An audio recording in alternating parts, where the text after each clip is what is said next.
Your team doesn't need you to be available all the time. They need you to be predictable.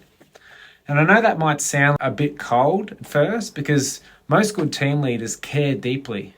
You want your people to know that they can come to you. You want to be approachable. You don't want to become that leader who hides in their office and only appears when something's gone wrong. I get that.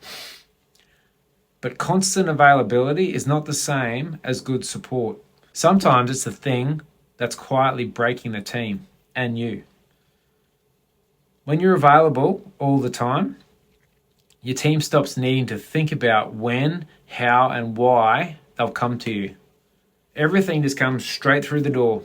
Quick questions, half-formed problems, emotional reactions, things that could wait, things that should have gone somewhere else, things that matter but didn't need to ambush you in the middle of something important. And because you're kind, you respond. Because you're responsible, you pause what you were doing. Because the team needs you, you make room. But after a while, your week starts to disappear. You're present for everyone else's problems, but absent from your own priorities. And that's a nasty little trade. This is especially hard for leaders who work in high-pressure spaces because some things really are urgent. Some things just can't wait. Some situations need fast decisions, calm leadership, and proper escalation. So you don't want to shut the door. You don't want to create distance. You don't want your team second guessing whether they're allowed to ask for help. Fair. But when there's no clear difference between urgent and non-urgent, everything starts to feel urgent. A roster question gets the same access as a safety concern. A vent gets the same energy as a serious escalation. A quick admin decision gets the same interruption cost as a genuine crisis. And that's where leaders get fried, not because they don't care, because their access has no shape. And the hidden cost of constant availability is that your team becomes less confident, not more. And that's the bit that people miss. If the first move is always go ask the leader, people don't build the muscle of pausing, thinking, checking the process, and bringing a clear recommendation. They bring the wobble. You hold the wobble, and then everyone feels temporarily better until the next wobble. And over time, you accidentally become the emotional shock absorber for the entire team. Every bump comes through you. Every uncertainty lands on you. Every unclear moment becomes your job to steady. That might make you feel useful. It will also wear you out. And it won't build the kind of team that you actually want. Predictability changes that. A predictable leader is not absent. A predictable leader is clear. Your team knows when they can get support. They know what needs to be brought immediately. They know what can wait for the next check-in. They know what information you need before they come to you. They know what decisions that they can make themselves. And that kind of structure doesn't make people feel abandoned. It actually makes them feel safer because they're not guessing, and neither are you. Here's a simple example. Imagine two leaders. Leader one, always available. Team can interrupt anytime. The door's always open. Messages get answered immediately. Every small issue gets attention on demand. Now, at first, everyone loves it. Then the leader gets tired. They start replying shorter. They forget things. They seem irritated.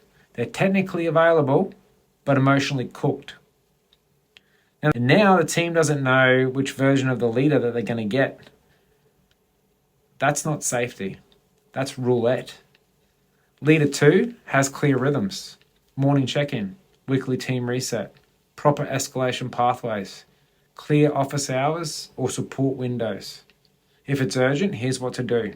If it's not urgent, here's where it goes. Now that leader might not be available every second, but they are steady. The team knows what to expect. And that's what creates trust. So the question is not how do I become more available? A better question is, how do I become more predictable? And that starts with simple rhythms. When does your team get access to you? What gets brought to you immediately? What waits for the next team rhythm? What information should someone bring before asking for a decision? What can the team decide without you? What needs to be written down rather than passed to you verbally in a hallway? And this is not about making leadership robotic. It's about making support reliable. Because when support's reliable, people don't need to panic grab you every time something feels uncomfortable. So here's a simple place to start. Write down 3 categories. Now, next rhythm, not mine. Now is for genuine urgency, safety issues, serious risks, things that need immediate leadership attention. Next rhythm is for important things that need discussion but not interruption. Staff questions, team patterns, small decisions, concerns that need proper conversation, not a hallway scramble. Not mine is for things a team can handle or things that belong in a process or a document or another role. Then teach your team those categories. Not in a weird corporate way, just plainly. If it's urgent, bring it now. If it matters but can wait, bring it to our check-in. If it's something that you can solve with the process we already have, try that first and come with what you found. That one shift can remove a ridiculous amount of noise. Being constantly available can make you look supportive. Being predictable actually supports people. That's the difference. Your team doesn't need unlimited access to your nervous system. They need steady leadership that they can trust. And you need a week that doesn't get eaten alive by every wobble in the building. Inside the Leadership Lab, we start by building those rhythms, daily anchors, weekly resets, clear access points, better escalation pathways, a calmer way for your team to get what they need without dragging you into everything. If you want the details, the link is in the pinned comment. And if this made you realize you've been confusing availability with leadership, good. That's the first shift.